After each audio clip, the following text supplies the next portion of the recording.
started. Play.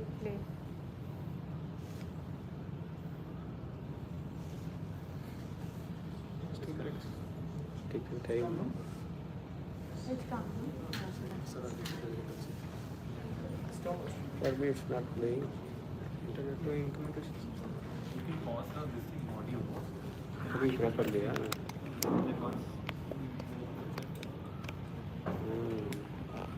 Are you sure you want to?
Am I audible? Good evening, one and all. This evening, actually, we have amongst us Dr. Avinash.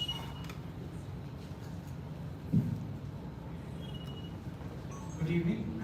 We have amongst us Dr. Avinash, who is the Director of Education Nationwide Network for LVPEI Institutes. He's based out of Hyderabad, but looks after all the organizations and the branches across the country. He's actually a vitreoretinal surgeon by training. He's a very busy vitreoretinal surgeon. And he has trained a lot of fellows and he's mentored a lot of the junior consultants at LVP who are practicing not only across India, but across the world actually. And he would like to share his experience on training and how learning is a lifelong process. And he's got something planned up for all of you. And it's going to be a very exciting talk. We're looking forward to it, Dr. Avinash. Thank you, Satyadesh. In fact, so myself and Satyadesh go a long way. So we studied together when we were at Shankar, and one of my mentors also happens to be here, Dr. Mahesh. So friends of Shankara, I have very close friends who I work with for meeting which lasts for 2 days, year after year, from 2009. Now, I would just like to have a show of hands. How many of you consider the lessons you have experienced through life is something which is enriching? How many of you? Okay. You don't have to look at anyone, right? It's just something, right? So sometimes people may consider it, some people may be not considering, that's fine.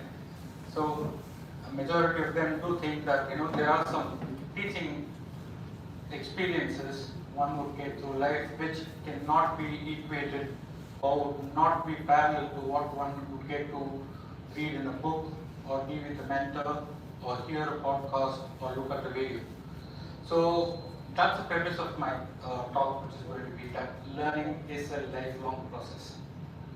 And everybody knows, and it is good to know.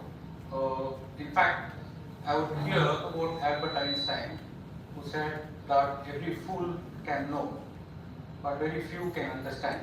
So I was also in the domain of being a fool for quite some time, and knew that learning is a lifelong process. But for me to understand what it means, maybe a couple of years ago, I had reflected. Let's look at my personal life in the last 2 decades, or a little bit over 2 decades, and see what is that I have learned from it. Right?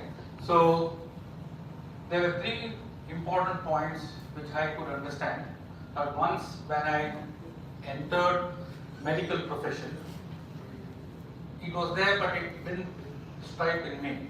But once when I entered in the fellowship, then I had an experience to be with a very scholarly group at Shankar Netralaya. Then I could understand what it means to have that in mind, that learning is a lifelong process. It's just not in one time event. That's purely from the academic point of view. Keep updating yourself. And second aspect I learned from a founder chairman of the LVPEI Institute is be intense in whatever you're doing. So if you have anything to accomplish, and if that happens to be a dream, immerse yourself completely with your head, hands and heart. And that's when you would be able to have a signature at the end of whatever you do. Right?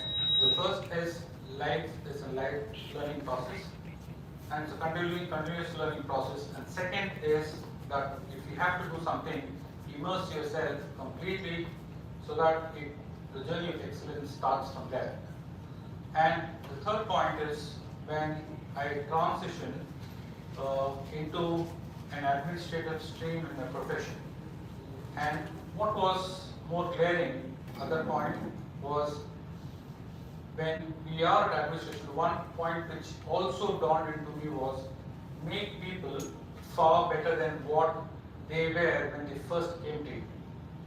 And these 3 life learning lessons, or lessons when I reflect back for the last 2.5 decades, were something which is glaring, and I just penned it down. So sometimes when you're free, right, you also can reflect. You may not get the answers immediately. Having said that, I would also like to confess these points didn't just come at next 5 minutes when I said that today I'm going to reflect, in the next 5 minutes I'm going to get these points. It doesn't happen that way. So you have to have the news coming in, and then you will be able to distill and crystallize into a very fine thought process. But somewhere the process has to start. So having said that, today's conversation is all about learning is a lifelong process. So I'm not going to deal into the other 2 aspects. Let's consider learning is a lifelong process. Now, why learning is a lifelong process? Now, even if you take it to the corporate world today, right, there is a designation which some of us may know and some of us may not know of CLO. How many of you have heard of CLO? People would have heard about CEO, CFO, right? There is a position which is getting a claim known as CLO, Chief Learning Officer. And why is that? Why is that? Because if someone has to transition positively, right, learning is important. So learning is important for progress, learning is important for development, and learning is important for growth. So we are all aware, if we remain status quo, or we prefer to be status quo, at one point of time we settle to the bottom. And if we have to dispel it, that being status quo is the most comfortable thing that can happen on earth for any one of us. But if we have to adopt it, we will just slowly settle down, and then you continue to remain at rock bottom. So again, stressing the fact why learning is important, because it brings about a positive transformation. Now, are we looking at transformation in ourselves? So be it. And if that has to happen, let it happen in the positive way. Let's call it, for the sake of understanding, positive personal transformation, PPT. PPT, you're all aware of it, right? Are a PPT loaded? Is a PPT playing? Is a PPT? Yeah. So that's how easy it is. And we can reflect back. Again, there's a moment you stop. In the last 5 years, last 4 years, have we learned something? Have we learned something new? You can answer yourself, you get the answer to yourself. Nobody else has to do it. So everybody knows themselves. And this is not about pitching yourself with someone else. I'm not talking about competitiveness with an external source. I'm talking about internal competitiveness on you raising your level of bar to a level where you are able to understand that you have brought about a positive transformation in your own self by learning something which you did not know before. Right? So, sometime before you go to sleep, you ask just this one simple question: have I done it in the last 5 years? And if the silent whisper from deep within says yes, believe it. If the silent whisper from deep within says no, believe that as well. Okay? So it is not about competing with external source, it's about competing with yourself. It's about bringing the personal transformation in your own self for a positive trajectory. Right? Otherwise, I said that anything which is status quo settles to the bottom, and if you have to put yourself into the next orbit, you have to learn something different. Because learning, again, let me reiterate, learning means growth, learning means development, and learning means progress. So, with that, my next part of my presentation would deal about what is that we have to learn. Now, why I made this slide? Because as a kid, everybody would have experienced, right? So, at one point of time, your parents, your relatives, or your near and dear ones telling you that this fellow is not able to read, this fellow is not doing this because he does not sit and concentrate, he does not do that, he does not do this. But nobody tells you how to do it. Everybody tells you you are not doing this. Right? Again, it started by saying that you have to learn. But how to decipher what you have to learn, and that's what is important. If you're able to decipher what you have to learn, things can get very easy, things can get very binary. So, when I mean what you want to learn, now when you look at the slide, there's something on your right hand side of the slide and there's something on the left hand side. So we have our space, you have a professional domain and you have a non-professional domain, right? So you all know as a professional, that's what we want to invest in. We want to invest. So we want, as a profession, since we are in a medical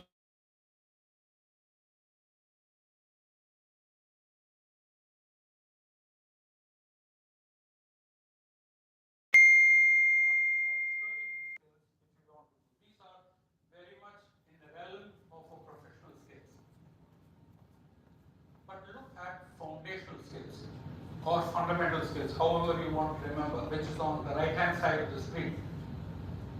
If you have, let me draw an analogy or draw a picture in your mind. I want you to imagine now. Suppose if you have a building which is being constructed and if the foundation is extremely strong and deep, right, you can build 100 floors, 130 floors. If the foundation is weak, it's not strong enough, then you may not be able to build as many as you can. Right? Let's understand from this very simple analogy how foundation is important. Now, it's here again, we have to break down what are the fundamental skills or foundation skills. Like how I broke down the professional skills for a medical professional, you have the clinical, you have the diagnostic and surgical, and this is what is important. But if you're looking at the fundamental skills, it starts from observation. Right? Observation skills are still important in medical profession as well.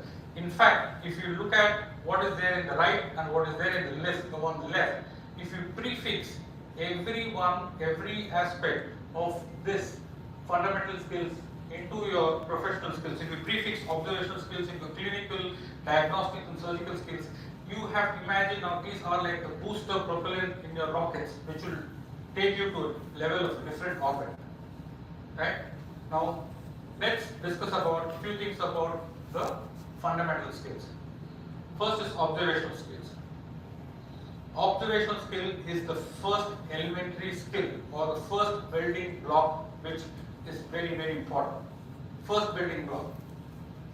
And why I say, because as a medical professional gone through the MBBS and what we are today, we would have heard umpteen number of times, your eyes will see what the mind knows. Haven't you? Anybody has not heard this? Anybody has not heard this? Your eyes will see what the mind knows. Everybody has heard this. But that's the very fundamental aspect, or that's the beginning process of it. That your eyes will see what the mind knows. But if you have to transition to the purest of your observational skill capability, where the novice observations are made, right? Your mind, your eyes should see what your mind does not know. And that's where the greatest observations are made. But that's a behavioral shift. That's a huge behavioral shift which you have to transition into, from your eyes which will see what the mind knows to the eyes which sees what the mind does not know, because that's where the major changes do happen. And that's observational skills at its simplest best.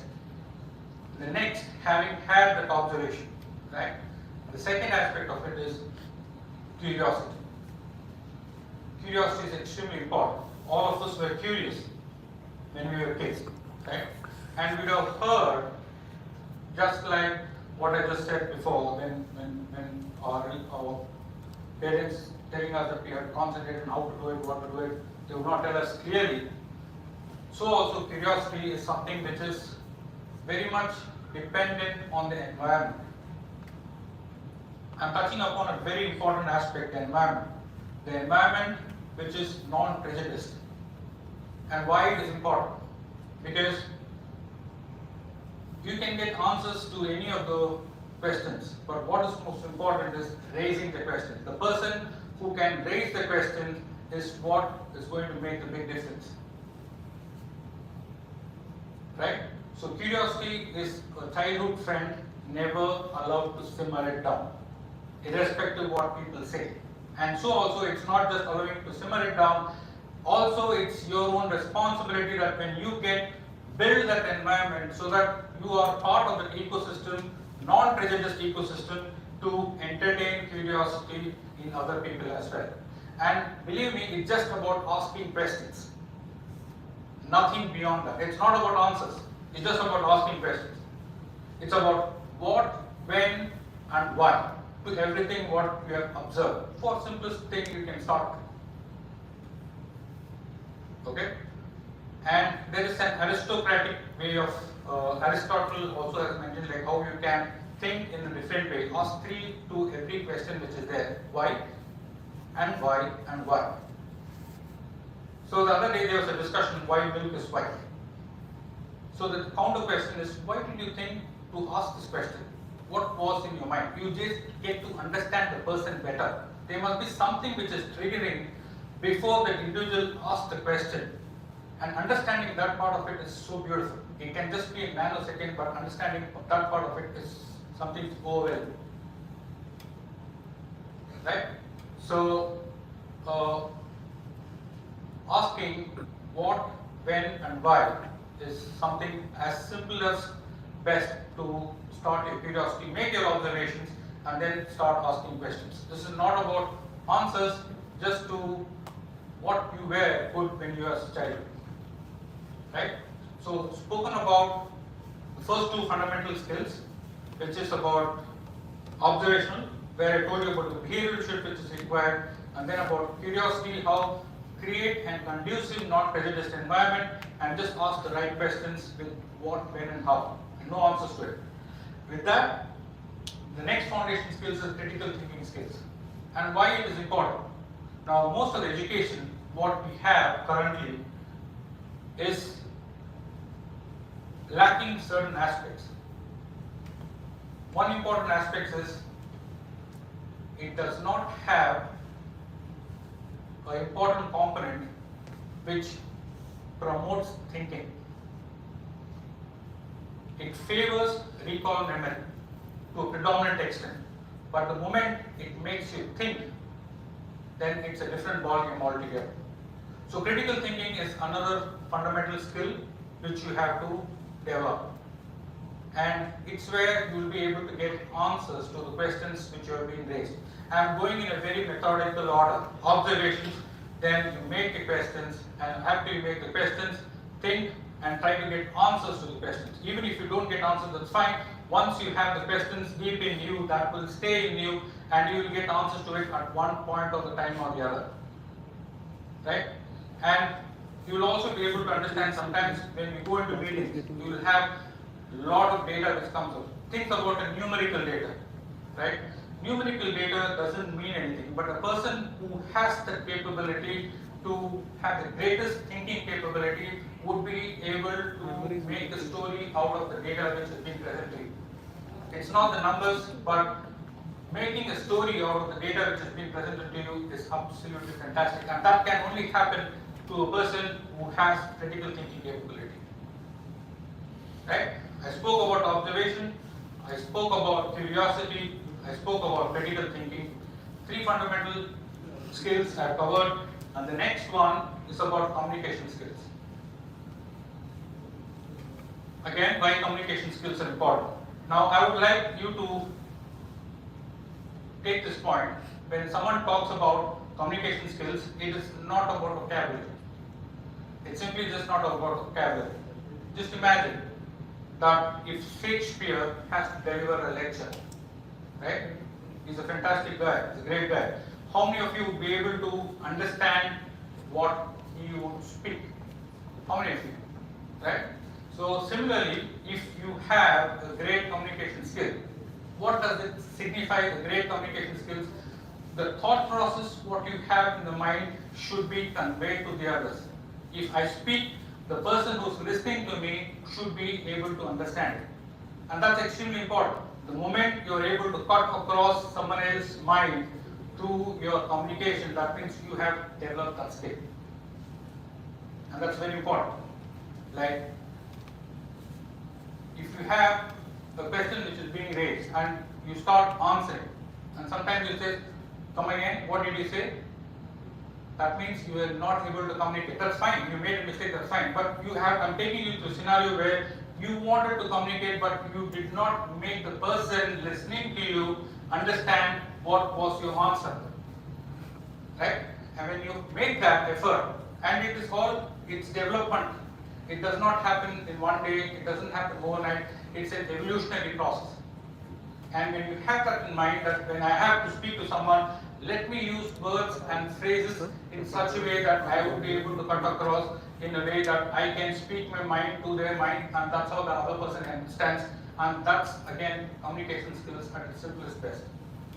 So I spoke about observation, where I did mention about behavioral shift from eyes will see what the mind does not know to the eyes will see what the mind, the eyes will see what the mind knows to eyes will see what the mind does not know. I spoke about how curiosity is important, that's just about asking questions. Then I said about critical thinking, where it is important to develop that story when the data is being projected to you, and the next is the communication skills, where you will be able to cut across other people's mind with the simplest and the finest of the words or language in whatever way you want to do, right? But you should be able to communicate, and that's communication skills. And next about collaborative skills. Why collaboration skills? Everybody would have heard this, would have seen this, would have experienced it. If you are alone, you will be able to go that far. But if you work in a cohesive team, which you have to in your life, nobody says that I want to work alone. It's not going to happen. It just cannot happen. If you work in a team, then the distance where you can take yourself is in the zone of infinity. It's absolute zone of infinity, that's the bliss. And that's how collaborative teams do great winning. And last is creativity. Why make creativity is lost, right? So the closest thing to divinity is creativity, right? Everybody knows that God has been extremely creative in making whoever we are today. We have all heard about it, right? So this is doing certain things which is completely different, which the world has not seen. And it's just not out of the box alone. It starts from there, from being a person who's out of the box, but it takes much more beyond it. Again, it's a very evolutionary process, being creative. You are just not looking at one dimension of it. You are looking at all sides which other people cannot see. The normal people who resist. I'm using the word resist here for a reason. You know why? Because all the skills, what is here, these are just like apps on your telephone. They're all freely available. It's not even in the Google Play Store. It's all in your body. It's a default setting which God has given you in your mind. You just have to open it and use it and see that the meter is always between 90 to 100% in utility, and that can only happen if you want to. If you don't want, you can lie dormant like some of the apps are there in the phone which you have not used it till you get the other phone. But try using it. The stronger the foundation skills, the higher you can rise in your profession. And why I said this foundation skills on the right side, which is very elementary and important, because it does not matter which profession you are in. Whether you are an engineer, whether you are a doctor, whether you are a retinal surgeon, whether you are a glaucoma surgeon, it crosses all boundaries. Irrespective of what you do, if you have these, all of these, it will take you to a higher level which you yourself cannot imagine. And that's what all of you are here for. Because you all represent 1% of this 1.3 billion population. Are you aware of it? The medical profession in the country represents 1% of the 1.3 billion people. You are at the extreme top. If you come to the extreme top, it's just not by chance alone.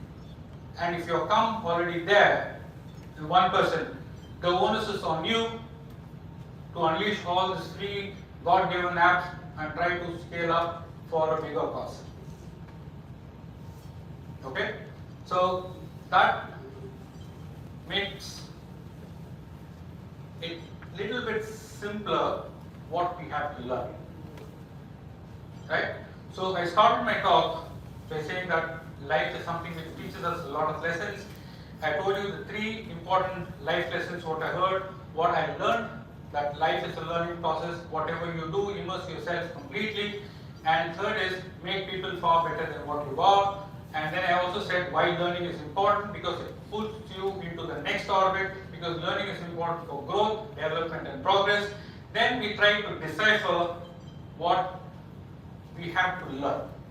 Right? Something which is foundational, something which is fundamental, and something which is related to your profession. And prefix each of these into your professional skills, and there's no limit. Again, you land up into the zone of infinity. Now, let's take a step back and understand the psychology of learning. Right? Again, let's go back into a life where you are finishing your MBBS, your undergraduation, and all of us wanted to do ophthalmology, whether we liked it, disliked. On results, we entered ophthalmology. But as and when we were in our undergraduations, we never understood what are the skills and competence which we have to acquire in ophthalmology. How many of you have really thought that what are the skills and competence we have to acquire before entering? No. Right? Let's consider the most fundamental competence as an ophthalmologist. Surgical competence? What? Huh? Hey, surgical competence.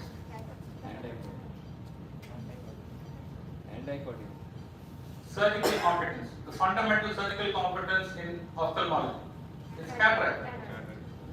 Isn't it? Cataract is a fundamental surgical competence. One basic competence which everybody should have. Now, did we know about it before we entered ophthalmology? Many of us did. Some of us whose parents were ophthalmologists or influenced by some other aspect didn't know about it. And that's where it all starts, from unconscious incompetence. It starts from there. And then you move into ophthalmology, right? You saw your seniors doing certain things, and you got enamored by cataract. So then what happened?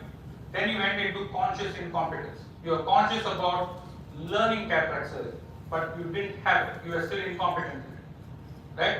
That's the second aspect of it. The third aspect of it is, now you be able to recollect from your memory, right?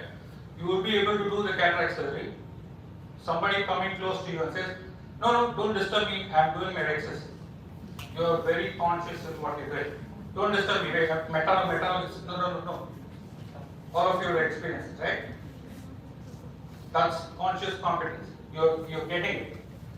And as seniors, you would have also seen, my case is getting over, just see whether my next case is blocked, whether before next patient is being called, what is diabetes, hypertension, what is the IOL power. That's the last stage where they call it unconscious competence. Right? You see, everything, the entire conscious level of your competence or a skill coming down to your brachial plexus level. Right? You're pushing it down from your cortex to the spine and to the brachial plexus. And that, when it happens, you are unconsciously competent. And that's psychology of learning. Anything which you want to acquire new, it follows through all these aspects. Right? So, having understood about psychology of learning, I like to introduce to you one more aspect, which is known as destination learning. Right? It's I just put it as a destination learning because last decade, one thing which is gaining a lot of popularity is destination wedding, right? Isn't it? So last decade is gaining a lot of popularity. People are able to spend lots of money in destination wedding. Now forget about the wedding aspect of it, it's just an analogy for you to understand. Now, if someone, right, so let me ask you, if you have to have a destination for holiday, right, so just name a place. Maldives. So if you want to plan, you have thought about Maldives. So what do you do next? What is that you do next? In today's day and age, when you decided you want to go to Maldives, what do you do next? Yeah, what do you do? Get into Google, right? Right? Get into Google. What are the places, happening places in Maldives? And you type that question, isn't it? When you type that question, then you get a very precise answer. Then what else you do? What are the other questions which comes by? Anybody can take this. If you want to go to Maldives or anywhere else, the questions are very generic. Best time to go to. Best time to go to Maldives. Again, very clear question. This is curiosity at the simplest best I'm talking about. You will get an answer. Best time, so Google will give you. Any other question? Any other question? How much will it cost? Right? What is the cheapest way to go? Right? Okay, any other question? Will I get leave, sir? You will get leave. That's not a simple question. It's not a simple question. That can only happen if you have preserved your leave and you have planned it. I know where this is coming from. Right? You're very intelligent. But you have to understand how to preserve and manage your time. Okay? If you have not done that, it's your fault. So, but you're not we're going to get answer for that. So, the next question. Modes of transport.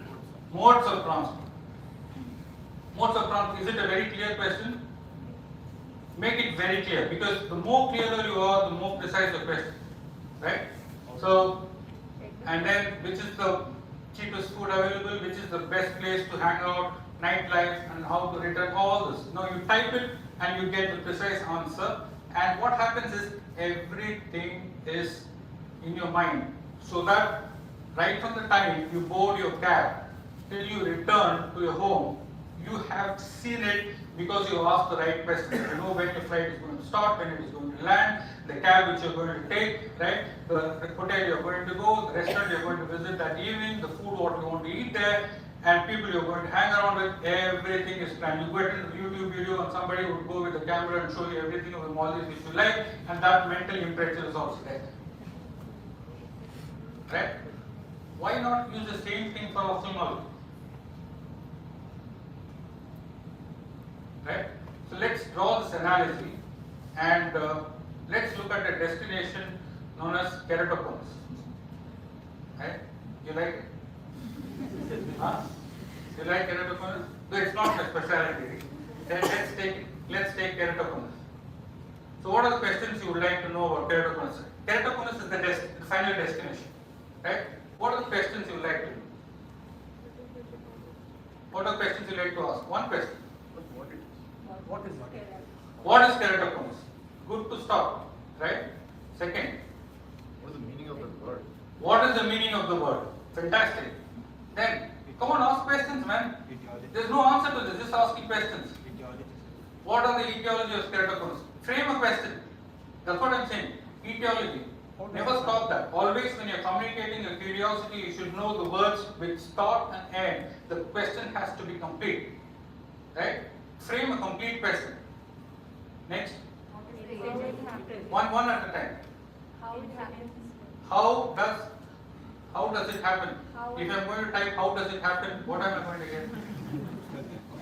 Frame a question completely. Make an attempt, you will get there. How does what happen? Huh? The pathogenesis. No, frame a question. Frame a question. Pathogenesis of keratoconus. What is the pathogenesis of keratoconus? Right? Frame a question. Next. In which age group is it common? In which age group? Is it common? Keratoconus is common. Right? Next. Symptoms of Say again. How does it present? What are the clinical manifestations of keratoconus? Right? Then, one at a time. Investigations. Question, complete question. What investigations to be done? What investigation needs to be done? Okay, in patients with keratoconus. Next. The treatment modality. What are the treatment modalities in patients with keratoconus? Next. Will I get keratoconus? Will you get keratoconus? Who's that? Will you get keratoconus? I like to search that. Fantastic.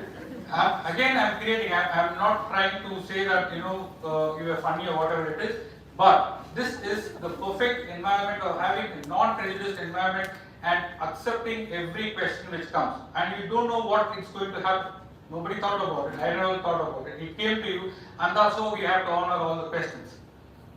Fantastic. As novel as it can get. Next. What is the prognosis of keratoconus? Prognosis for keratoconus. Right? What are the surgical options in keratoconus? So on and so forth. And if you think that every question, if you can flag as a milestone till you reach your final destination, you might get at least 20 questions. And then when you reach there, you would have known the answers to the 20 questions which you have built. Now, how important it is, I'll tell you this. So, it was many years before, so I had two fellows with me, and there were 3 fellows rather, and it was too much in the clinic, right? So, I just wanted to chase them off to decongest my clinic. So one, I just sent to the library and I said that you just learn about indications of scleral buckle and come back in 15 minutes. Okay? So there was another chap who was there. I sent him to go read about retinal attachment and come back. So both came back after 2 hours. I said, I told you to come back after 15 minutes. So when the first chap came back and the second chap came back, we had this discussion later in the evening. And when the question was raised, both had read about retinal attachment.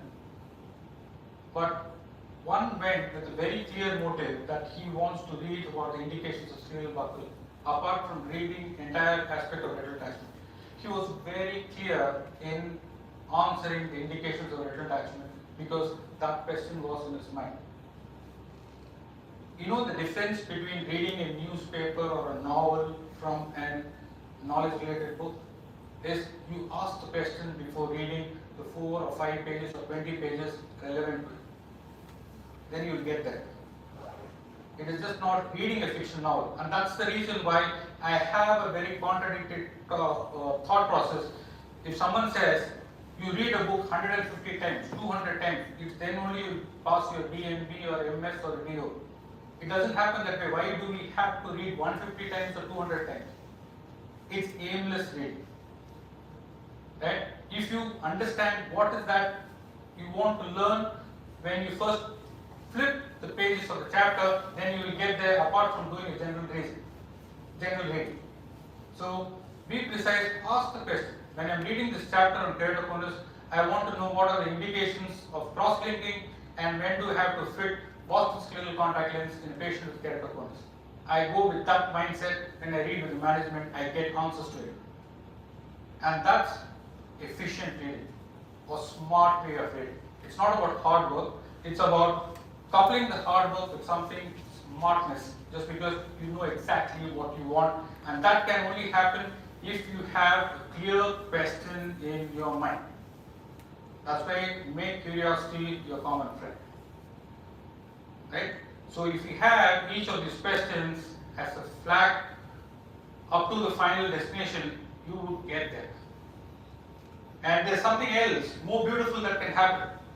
As and when you keep learning and keep progressing, you will add more questions to it because you have entertained curiosity in your mind, individually or as a group. Right? Individually as a group, you have entertained curiosity, you get far more questions. You become the perfect tea learner. You know what tea learner is? Right? You have a good, wide, horizontal understanding of that particular topic, and you have the right questions to dig 1 mile deep into the topic itself. You become an exact tea learner, and that's going to take you again in a different dimension altogether. Ask questions, very important. For you to be smart learner, you have to ask the right questions. Frame the question very well. Get into the habit of making questions very well. And that's destination learning in its very simplistic form. Now, there's one more topic which I would like to introduce here. So, we have enough knowledge all around us, right? Today, when you flip the phone in your palm, you can get information from all over the world. You take a book, you get an enormous amount of information. You hear from a person, you get tons of information. You watch a video, again you get tons of information. Now, how are you going to consume all that knowledge which is coming through as information? It should not be only awareness, right? This is not awareness campaign.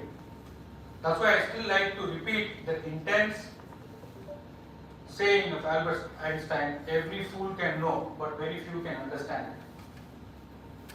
Okay? Every fool can know, but very few can understand it. I like to extend it. Even fewer people can apply it, and even far fewer than them can reflect on it. With that, I would like to introduce this topic of consuming knowledge consciously. Be conscious when you're consuming knowledge. You can't be conscious in anything what you're doing. It gets you into a different ballgame altogether, different realm altogether. Now, if you break down CKC, consuming knowledge consciously, it has 4 distinct subsets. It starts with attention, then it's retention. Retention is all about understanding. The third is application, and fourth is reflection. Now again, let's go back in the memory lane, school memory, right? So you would have, everybody would have come across where you would have seen topper in the class, first rank from first to 10th standard, always first, right? Anybody has come across people like that? First. Where is he now? God knows where he is. What is he doing here? I don't know. Disappeared. Disappeared from face of the earth. It's not because of lack of communication. Just disappeared. They could not withstand the professional front because they were good in getting ranks, but when it came to an instant where they had to apply what they learned, they were not able to do it. They just disappeared. They didn't have application capabilities. As much as you get the knowledge, it's important that think how you can apply in your professional domain or whatever you want to do it. Okay? That's about application. And last is about reflection. Very few can reflect and modify their thought process. Let's understand it a little bit more. So, Avinash, you're talking about CKC, you're talking about attention, retention, application, reflection, right? It's all going over my head. Now, how someone can get attentive? What do you mean by that? It's a very valid question. How am I going to increase my attention when I'm consuming knowledge? How am I going to increase my retention when I'm consuming knowledge? How am I going to apply it? Right? It's all what we can do ourselves. You don't have to take any external help. Now, there are many ways by which you can retain what you get. Very simplistic form. Let everybody have heard, right? There is a hepatic abscess about anchovy sauce. You heard about anchovy sauce? You know what anchovy is? How many of you speak Tamil actually? In South India, especially in Tamil, there is one small fish which is available known as nettili meat. Right? We all get anchovy sauce because if you blurt it out to the professor, you will get one pass mark and you will get one MBBS degree, just like rough rumbling, metastatic member in the left lateral decubitus position, which you will never hear in your life after that. You will never hear. But if you say that, you will get MBBS. Your medicine is passed. Similarly, you have to say hepatic abscess, pain in the right hypochondric area, hepatic abscess, anchovy sauce, pass. What does anchovy really mean? In that small fish in India, we call it nettili, right? If it smells, stinks, then we call it, the Westerners call it anchovy, that's how we remember. Don it, doesn't mean anything, right? Nobody calls medu vada. So, because it was used, some might have used it, so we all continue to use it. But what I'm trying to impress is not what whites or browns use about it. I'm just trying to make impression that have an abstract thinking process. The moment you see something, like cytomegalovirus retinitis, you have Pisa and fundus. It's an abstract thinking process. Next time you will never forget it. That's one way of understanding. Right? So, retinal cavernous hemangioma. How does it appear? Huh? Grape like Black grape like clusters. Right? We cannot forget. Well, that's a very abstract thought process.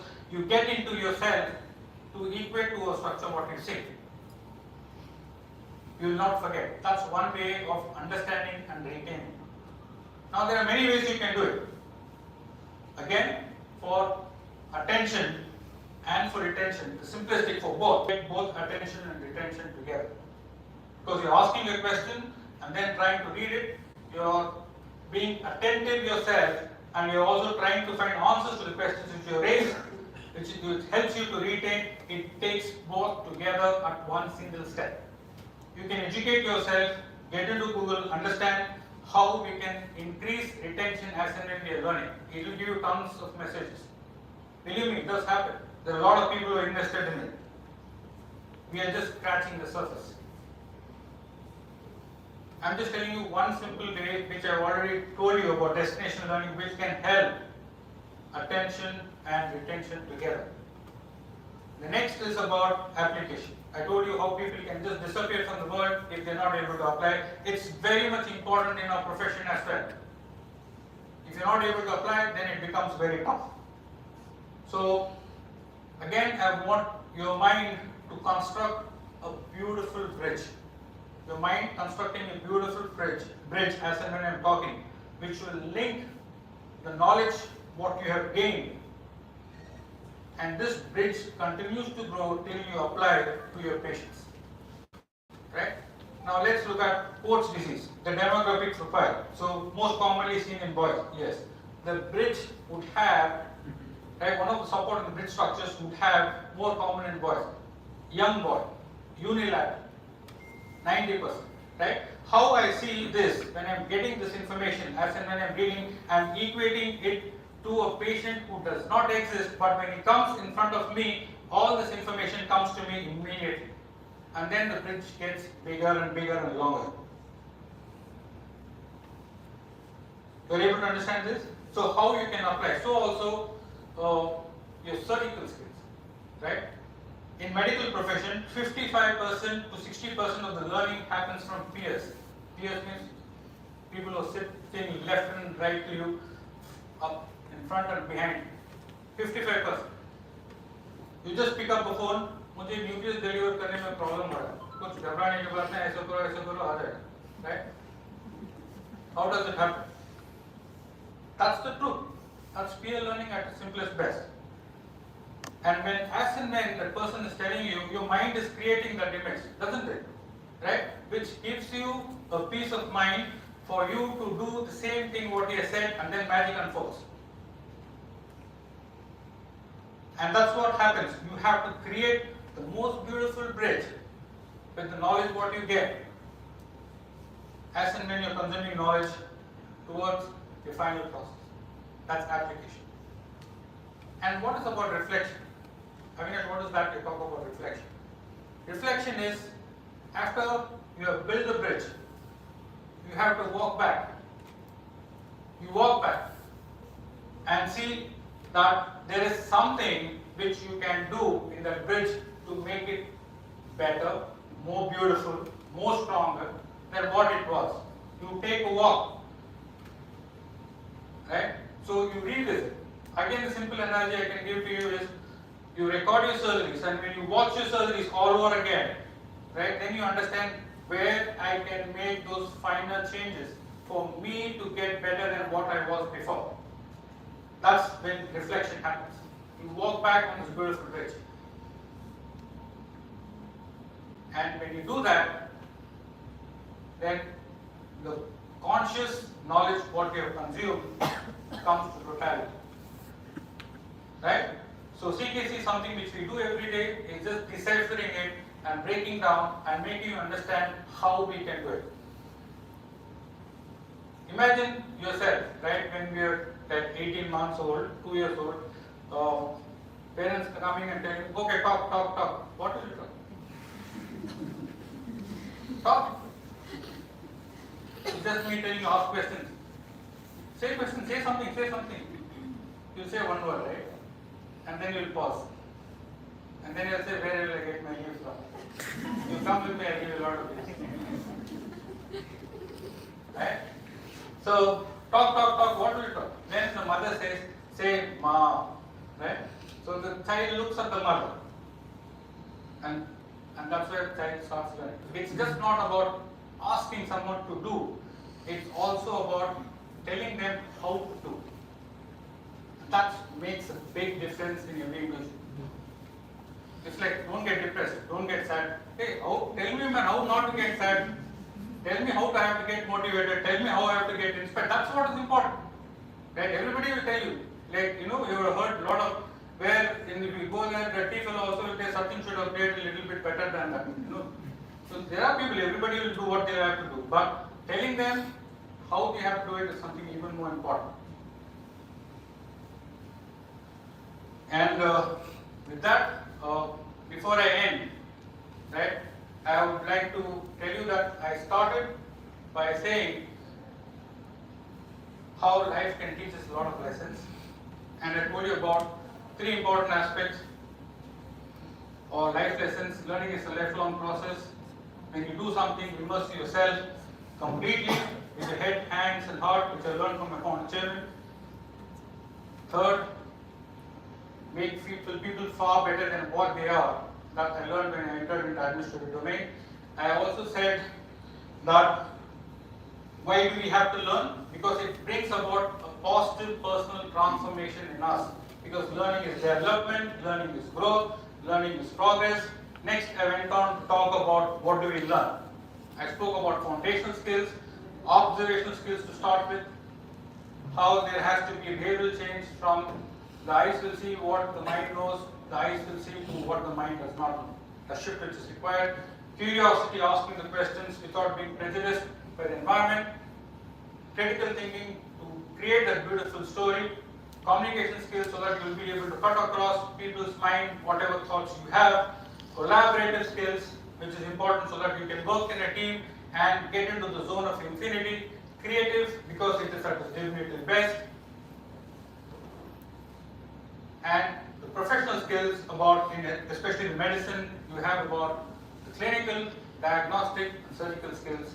From there, we went into the psychology of learning, where we start from being totally unconscious, then you become again, at the end, you start with unconsciousness, you end with unconsciousness, but here you are incompetent, but there you become competent. Then we went into the discussion of destination learning, where we understood the different milestones which we have to create when we have to start from point A to point Z, so that we reach there, and when we reach there, we become ask those questions, and then you will get there. It's not about knowing the answers, it's about asking the questions, and that's where winning is done. And from there, we touch upon consuming knowledge consciously, and what are the subdivisions of CKC, attention, retention, then reflection, and before that would be application. The 4 components to it. With that, I will end my talk. If anybody has any questions, I'll be able to answer you. Anybody has any questions or reflections or thought process which you would like to contribute? Right. Actually, when I was doing my diploma in palliative medicine, so they were saying about. Can share a mic.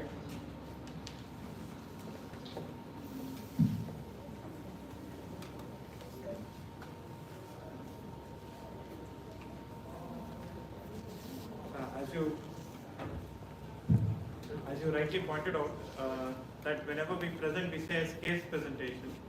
But when I went into the domain of palliative medicine, so they don't say it as case presentation, they say as case reflection. I really didn't get what was the hold of it. So, but when you consciously put it across over there, that I could reflect. So what they mean is, you have learned something from the case, now go back to it and learn what best you can do to prevent whatever the undoings or what you didn't really want, the path in which the patient had gone. So for example, I did something and I messed up a surgery. So I go back, I put it across to you so that you collectively get a decision how you shouldn't do that in the next case. So they always say it as case reflection rather than case presentation as such. And I could correlate right now, sir. So it's case reflection in every case that we present or do something. It should be a case reflection. I feel that this is the best that I could do, and you could come up with 101 points to say how much better that it could have been done. Absolutely.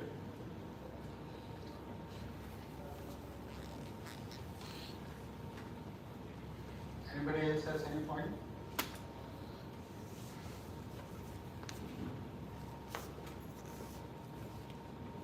We'll end here.